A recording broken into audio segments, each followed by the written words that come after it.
Hello and welcome to the Built on Air podcast. Built on Air is a regular podcast where we talk with everyday people and learn about the amazing things they are doing with Airtable. Today's podcast is sponsored by OpenSide, the leading solutions provider for Airtable customers. Check out openside.com to learn more about their products and services that can take your Airtable usage to the next level. Use promo code BuiltOnAir to receive $20 towards any product purchase. In this episode, we're joined by Justin Barrett, who tells us the interesting career path he took from animator to actor to sports team community relations director. In addition to all his work, Justin is also an Airtable Community Leader who spends much of his free time helping people better understand the program in the community forums. A testament to his unique approach to problem solving, Justin shows us a task tracking base with formulas, filtered views, and categorization, all aimed at showing him only what he needs to see at any given time. Far and above the ordinary task tracker, its robust setup accounts for repeating tasks and organizes everything to help the user build good daily habits through repetition, encouraging the tackling of tasks in a particular, consistent order. Okay, so this is, I've called this thing by a number of different names over the past, I don't know, probably 6-8 months since I first built this thing. But it's kind of my planning system now. I don't like calling it tasks because I want to think more about planning and organizing and structuring what I do each day versus just checking off a whole bunch of tasks, even though that's ultimately what I'm kind of doing in here. And one of the things that I developed pretty early on that I knew I wanted to have was, again, some kind of a way to control what I see at any given time. So when I open this up every single day, I've got some other automation I'll talk about in a second that helps with this. But the first thing I see is my top priority task, the one thing I want to do before I see anything else. And I have to get that done first. So once I check that off, then up comes everything else in my next level of things I want to do to begin my morning. I've got a morning routine that I've developed. So I got breakfast in there so I can check that off. And I've got various other things in there. And also one of the pretty early things I realized I wanted to have in this system was this idea. I have a task here to talk about this, talking about the different task types that I've come up with that, again, work well for me. I came up with I think I had 4 in the initial days and I whittled it down to 3 over time. So I've got these 3 different task types in here: recurring, single, and scheduled. And over here, I've got a little view I set up to kind of elaborate these a little bit more, mostly on the schedule side of things. So with single tasks, so part of the automation that I have an Integromat scenario that runs once every day at like 3 a.m. or something. And it checks everything that I've checked off in my base. And then if it's a single task, it deletes that task right away. I don't keep around completed tasks at all. Right now, I haven't found a personal use for that kind of stuff. So single tasks just go away. Recurring tasks get to a little bit later on, but those are tasks that do get repeated, but on like non-scheduled intervals. And so I want to be more mindful about those and not just automatically have them move ahead to several days out or 2 weeks out or whatever, but I want to know and just think more carefully about, okay, what's the next time I need to schedule this particular thing to be done? Scheduled tasks are where I got really complex with setting up extra fields and things to track all this stuff. So with the scheduled task, I'm probably actually going to unhide the due date for right now. I'm going to keep that hidden in this particular view, but this builds off of the due date and then the frequency that I build in this field, and then a series of formulas take that out to calculate what's the next time that is due. So initially I wanted to say, okay, I thought maybe I could only have a system that, maybe track things on certain days of the week. So this frequency field here gives me individual day named options, the two-letter abbreviation for those. But I also have options in here for days, weeks, months, and then a number of numbers I put in here. Now it feels kind of weird in some sense, to some maybe, putting numbers in like this. But for me, it just kept all my frequency control in one place. Yeah. So I could have, right now, most of my morning routine scheduled tasks anyway, or all of them really normally are on my morning routine tasks are all scheduled. They're not recurring or single. But other tasks throughout the day could be single, could be recurring, could be scheduled. But right now, this one says it repeats this task every single day. But maybe I want to have a task that's done on, Mondays and Thursdays. So I'll put that in here. And then these fields down the line pick that up and say, okay, if today is a Monday, and let's actually reset this back. I don't think we'll break this thing. Yeah, it should be good. So if I put this back onto a Monday, let's say, let's go back here on the 6th. So then it says, okay, I'm on a Monday, and it tracks the current index. Those are all somewhat elaborate formulas I built in here. But it says, okay, the index, as far as the order of the days in this list, it's on my first day.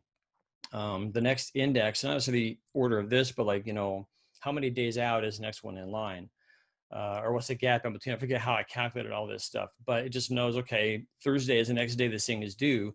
So when my automation runs, it takes the next due date calculated down here, copies it into the due date field. And that's the next thing that thing is due. So it won't even pop up on my list until, Thursday, which in this case would be, the 9th. Now, if I were on the 9th, then it knows, okay, the next Monday in line is next week. So it just does the math to figure out how to do all that. So it'll pop up on the 13th. And I can actually mix and match these in any order I want. So maybe I have something on a really weird schedule. So Monday and Thursday, 1 week. And then I want to add, Tuesday and Friday of the week after that. Now, even though these aren't in the days of the week order, this will still work. It just figures out, okay, what is the next Tuesday after the current Thursday? And then figures that out. And then what's the next Friday after that Tuesday? And at the end of the week, it jumps back to the beginning. So it took a while to do all the formula calculations and make all that happen, but it's a really, really flexible system.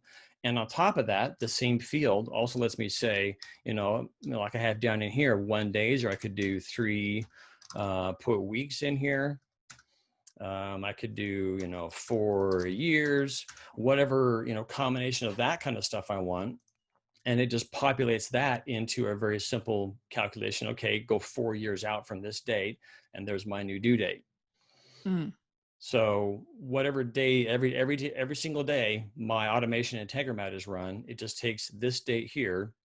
Actually ignores that date, takes the date down in here. If it's a scheduled task only. Now, single task, it'll ignore all this stuff.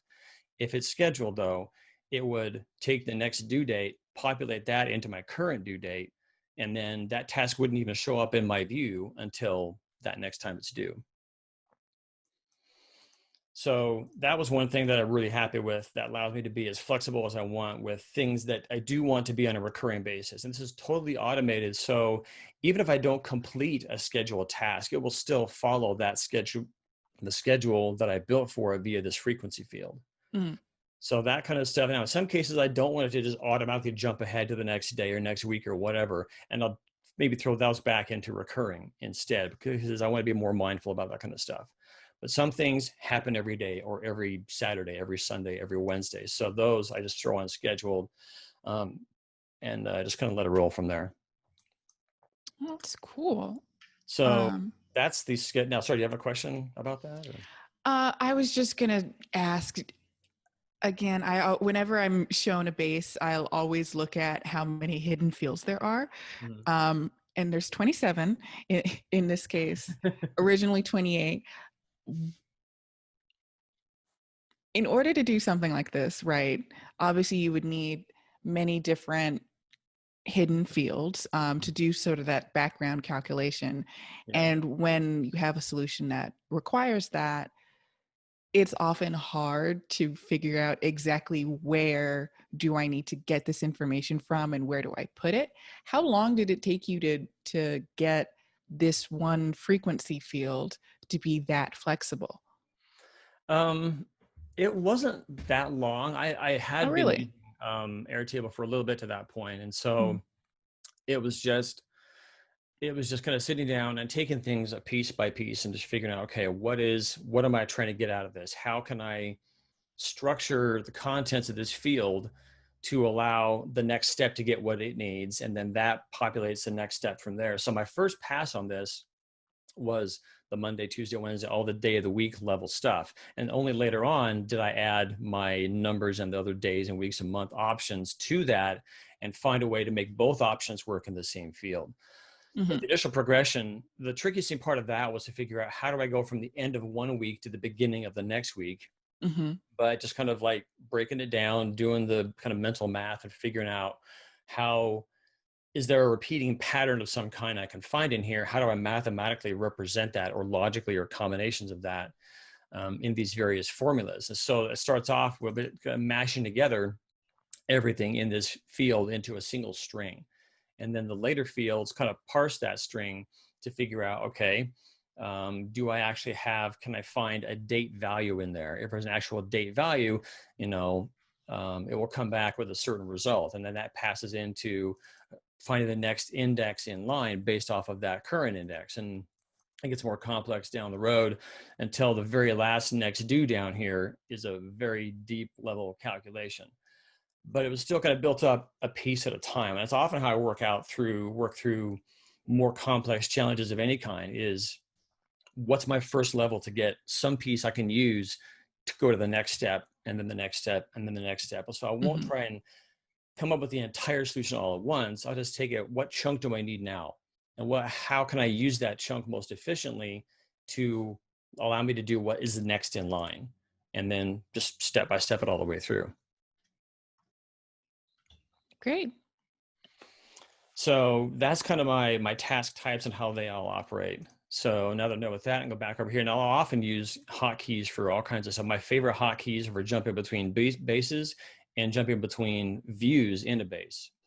So I actually named my today with the number 1. That way I can go, so Command K or Control K on Windows probably is for jumping to a different base.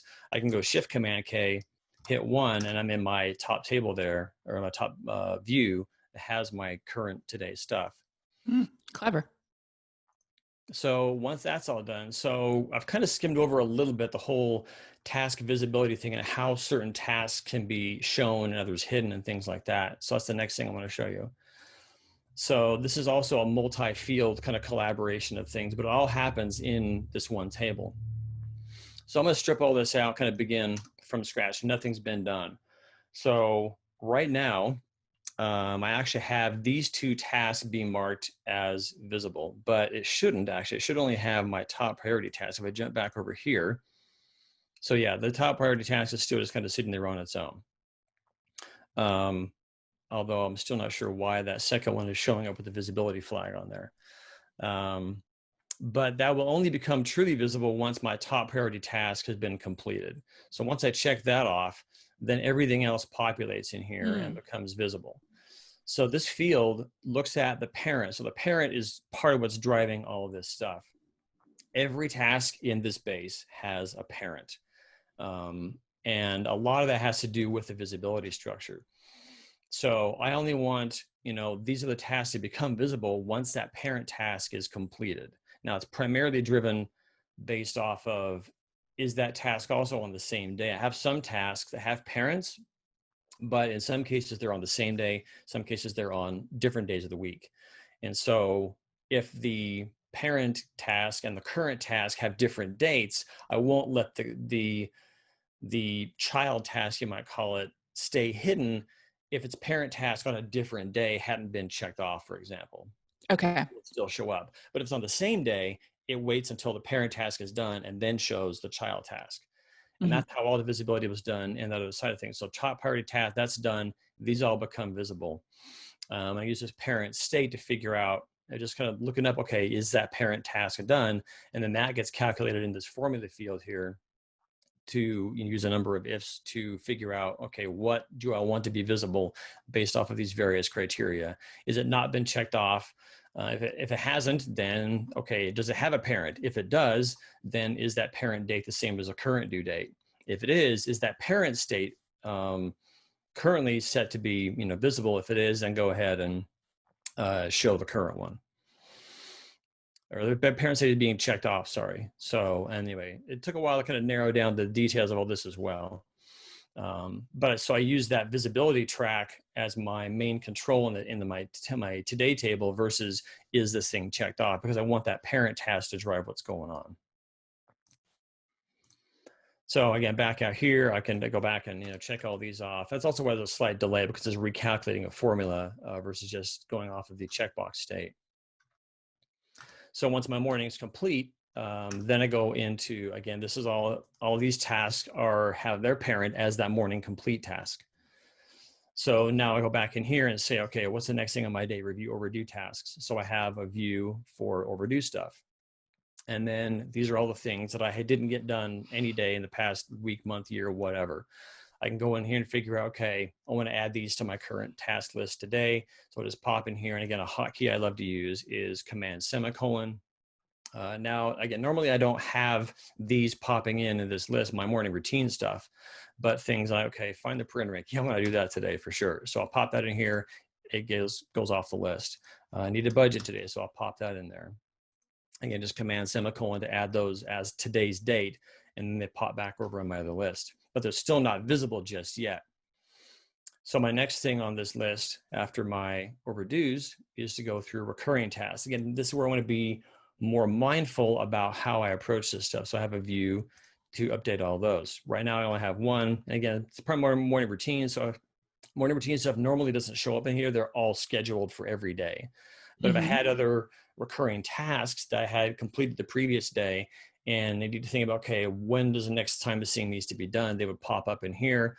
I would change the date, uncheck it, and then it goes away. So once I've got all those done, then I do what's called planning by days groups. So as you can see in here, everything has been kind of grouped in a certain category. That is set up over on this table.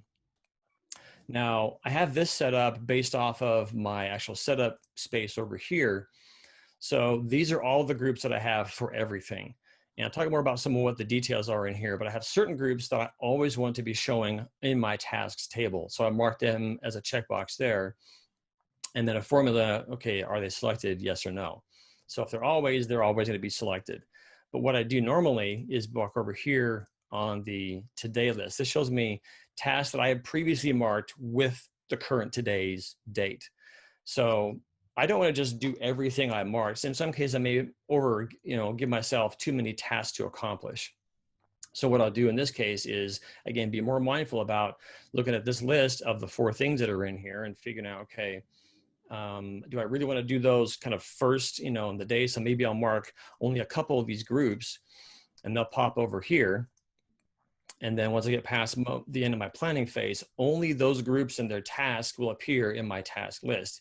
These will stay hidden until maybe later on in the day, I can come back and say, okay, I got these 5 things done and I've got more to do. I've got more time available. So maybe I'll open these up and have those show up on the list as well.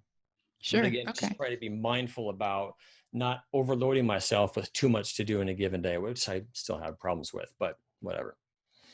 That's the thought behind this anyway. So once I've decided what task groups I'm going to attack first or primarily on a given day, check that off. I look at my calendar and figure out, okay, do I have scheduled things happening today? Once that's all done, that gets checked off. I'm also trying to get a little better with integrating and using weekly goals. So I have goals that are set up in here. And now each task can also have a goal. Right now, I've got only a handful of things tied to some other side projects. And primarily, this one of my goals is to prepare this base for today's demo. So actually I can get that checked off in my other task list.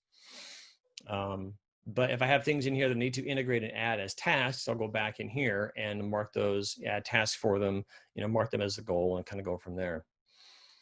Once that's all done, I say, okay, planning is complete. So now I can actually open up and it shows me the different groups I had marked previously, plus anything that's still marked as being showing on every day or always being shown, like my evening routine that always shows up. But right now I only see my 2 task groups I had chosen previously. So that gets me through the morning, but now I go to work and I've got work tasks that I want to do as well. For a certain period of time, I actually had a separate base with the exact same setup, the same system of everything for just my work related tasks. But literally about a week and a half ago, somewhere in that range, I was thinking it is really cumbersome to have to manage the same system in 2 different bases. So I wanted to be able to essentially switch modes in a single base and only have the things I want to see for a given mode. Right now, my modes are personal and work, and that's it. But I want to be able to switch to those on the fly. So that's where the mode idea came into play. So it began by adding a base or a table over here. So I've got personal and work. And then in my tasks, I can have my setup group at the very top with only one task in here, mode selection. This is the only task where I literally choose the mode, but that mode selection here drives the mode visibility of all tasks, all groups, and all goals across the entire base. So I can pop in there, I can X out my personal, and it stays visible because of how I've got the thing set up with formulas on the side. I change this to work, and now my work task list begins to show up. Have the same planning system in here. So review overdue tasks. I go to the same overdue task view, and now this is only showing overdue tasks for my work mode. So one view deals in two different modes. Actually, a lot of my views in here also have this idea of tying into whatever current mode I'm in. So Right. I go the same process here, update my overdues, go through my recurrings. My recurring list also shows only what's in my current mode. So these both now show tasks in my work mode. And the tasks themselves aren't tied to the mode. It's the groups that tie to the mode. I had tasks tied directly to modes originally, but that was too granular. So I have it set up so each group is set up to be tied to a certain mode. So most are personal, a handful in here are work. A lot of them are stripped out for the demo purposes. So right now, only these 5 work groups will show up in any manner over here in my tasks. So I'll go back up in here and I can check off the same kind of things I did before. So my overdues are done, recurring, anything undated. I didn't have undated on my personal list. I'm probably gonna add that back in eventually. Check my calendar, plan the day's groups. So now my groups list in my today planning shows the groups tied to that mode, which is work. So I can check those on and say, maybe I want to do that one today. Now, I don't have this set up yet to tie into a separate kind of planning complete for work purposes, but I'll probably do that eventually. Okay. But now I jump back into my tasks and I can see that thing's done. I'm finished with my main planning for the day. So now I'm in work mode. I go back home once I'm done with the end of the day. I just change this back into personal mode. I'm back into seeing my personal groups and all their tasks, and I can wrap up the day and I'm done. Mm-hmm. So that was the most recent addition, but again, that has helped me clarify what I'm seeing and allow me to use a single system for both work and personal organization. But being able to have one system ties everything together and just really easily change to different modes. Now, I thought about doing this. This could all be done by messing with a filter, but I've already got 5 filters on this thing. I don't have to deal with a filter change every time I wanted this stuff to pop up. So I wanted to have this be something else that was a little more kind of more cleverly driven, for lack of a better word. So I can change my mode, but the mode won't go away, and other things stay in place in that vein. So there I am talking about the different planning modes. So the next thing in here, I also want occasionally to look at a single group, whether those tasks are due or not, and kind of figure out what's in the group, maybe change the order and things like that. So I made a view, it's called single group, and it uses a similar structure, but at a group level in here. So right now, this is just showing me my morning routine group. So I've actually got an order field over here that lets me specify what order are these tasks supposed to show up in when I show them in my main today table. It's a simple numerical system, but it ties into some other formulas that also tie into the group names themselves in the numeric order that they are in. Might get changed at some point in here in a couple hours. I'm kind of mulling over some modifications. It's literally every day almost. But in this way, I can say, okay, I want these tasks to show up in a certain order in that list. If anything does not have an order number, it automatically goes to the very bottom of the list to be shown after everything else that's kind of order specific in that case. But I can also in here delete my current group, pop that out, and say, okay, I want to see my finances group and everything in there, and just show all this stuff. And so nothing in here is ordered, so it kind of arbitrarily does whatever order Airtable decides to show them in, that's how they appear when that group pops up. But I'm seeing everything based off of dates or no dates or whatever. I can see the frequencies. I can put notes over there and do all that stuff in here for just that one single group. And it's switched arbitrarily between these groups based on this one thing down in here versus having to jump into a filter, because a filter, again, also ties into modes in this case as well.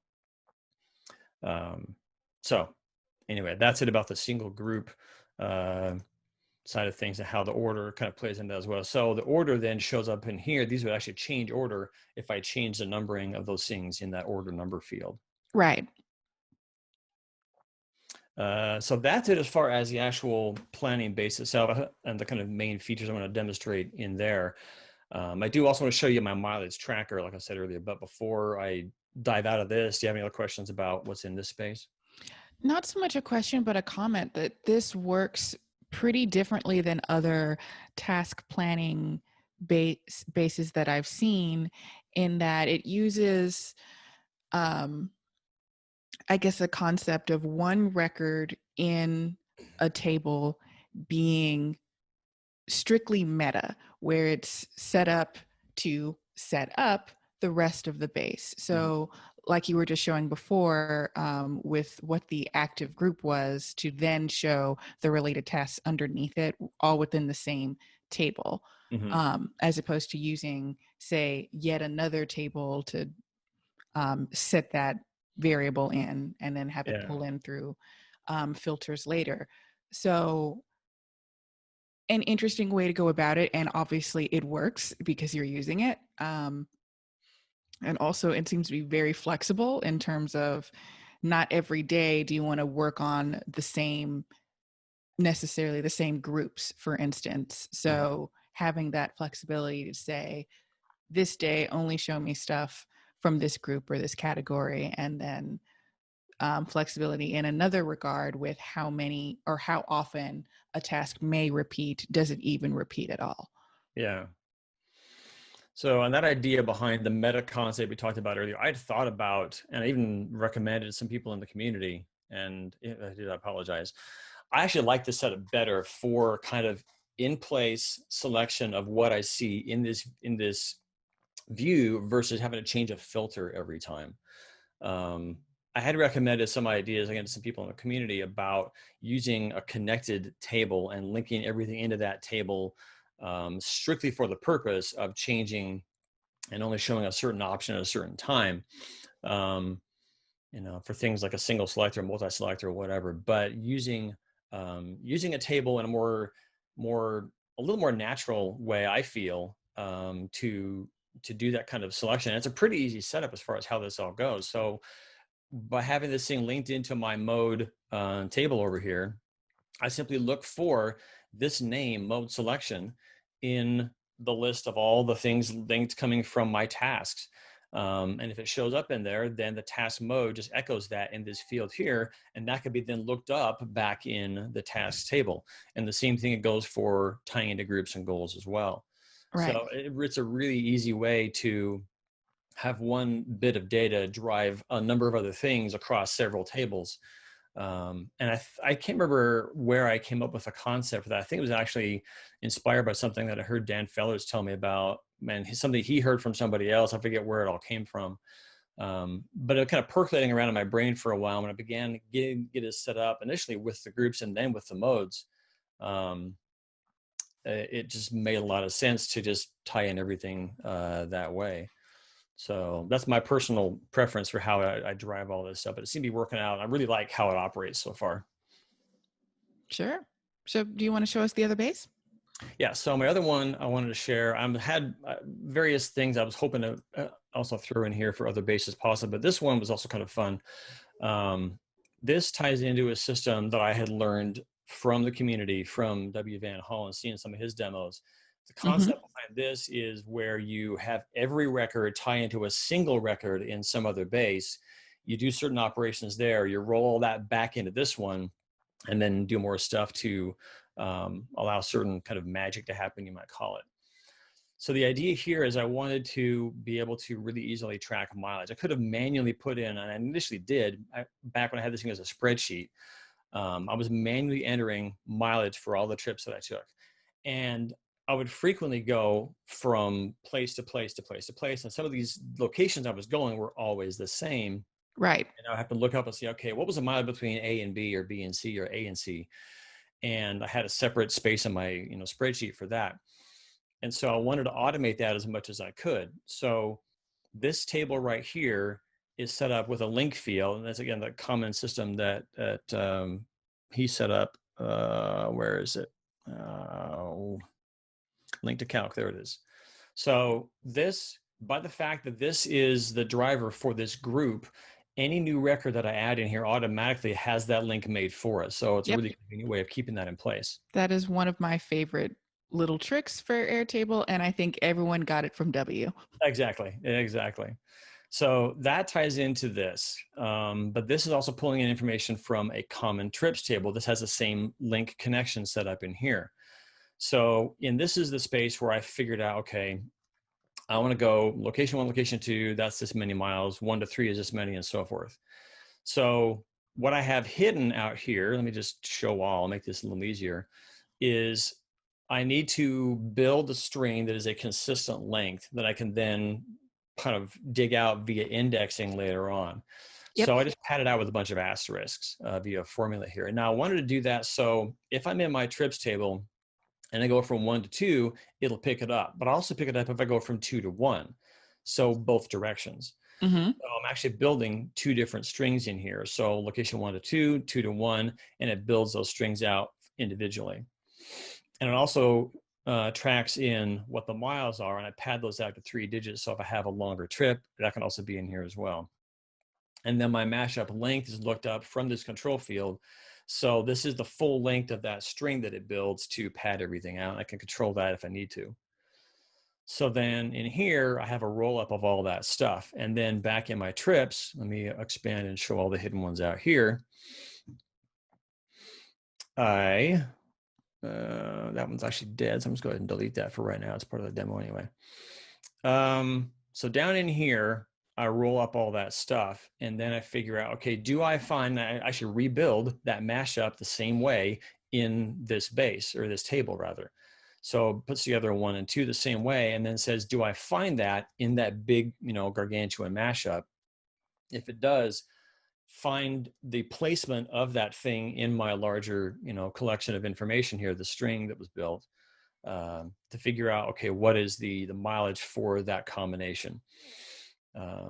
Anyway, long story short, it knows how to put the mileage in here, but I've also got it set up so if I have a round trip I'm taking, I can just, check a box and say, okay, double that value for a round trip. Okay. If I need to override this for some reason with a manual number of miles, I can just pop a number in here and do that. Mm-hmm.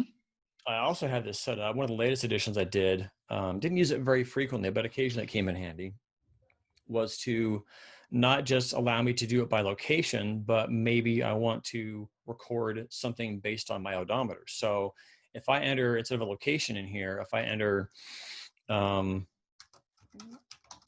some arbitrary number here, and then 101, do like this, it just does the math to figure out what's the mileage difference between my start and my end. And that's my number of miles that gets popped over here. Okay. So whether I'm going location based or odometer based, this one space allows me to keep track of everything for all my mileage. So that was a fun little system. One of the earlier systems that I put together, again, using that trick that W. Van Hall had shown. That got me through, entire couple of years worth of, mileage tracking for various projects. And so that was very, very helpful. Oh, that's great. And I just always like seeing the applications of something that would make sense to include and how simple it is to actually include it. For instance, if it's a round trip, just double the miles. I imagine that little piece of the formula is one of the most simple if statements in the base. Oh, yeah. But it totally makes sense that it's there. Yeah. Yeah, I try to aim for as, simple as possible and as many cases as I can. But sometimes I must admit I get way over convoluted with a formula or a concept, and I'm always revisiting, trying to figure out, even with the base that I've got it in its current state, I'm still thinking about how do I simplify? How do I simplify? How do I strip things down and take away what's not necessary and only focus on the things that truly help me to use this most efficiently? Mm-hmm. It seems pretty efficient now. I don't know what you would add. Yeah, I haven't actually used this one in a while because my job situation has changed. So I'm not tracking mileage nearly as much as I used to. Sure. But mostly with the planning base, trying to figure out, my latest thought was, do I need to have every single group prefaced with a number on there? I'm thinking about stripping the numbers off of a number of those bases, no pun intended, to simplify how that's organized and not have to force it through a certain order of the groups every time, and let some groups just be arbitrarily ordered, others in a specified order, and kind of mix and match. But yeah, I'm part of my kind of mental makeup is I'm always looking to optimize, always looking to streamline, always looking to improve. And it helps in many cases, and it's actually gotten me in trouble in certain other cases because I spend too much time optimizing and not enough time just doing the stuff in some situations. Yeah, I could see that. I've been there. So anyway, that's the last bit I was thinking about sharing in the demo today. Well, thank you so much for doing so. These were both really great, showing the two different approaches to having I want to call it a meta field, a meta record that sets up the rest of your calculations. Everything is coming off of one record. In this case, in the base we're currently seeing right now, mode selection. In the other one, it was the one that's just named a period. So yeah, great. Cool. Well, thank you very much. I appreciate you helping me, letting me kind of demonstrate some of this stuff. It's been fun building it and fun sharing it, and I'm hoping to eventually be able to share this finished base, quote unquote finished, because in my mind it never is finished. But I'm hoping to get it to a point where I feel comfortable sharing it with a wider audience and letting them play with it and develop it on their own and morph it and whatever they need to do. Oh, that'd be great. So whenever it's ready, just tell us and we'll send it to all of our listeners. Absolutely. Great. So once again, thank you for being on the podcast, and you have a good day. Thanks again. You too.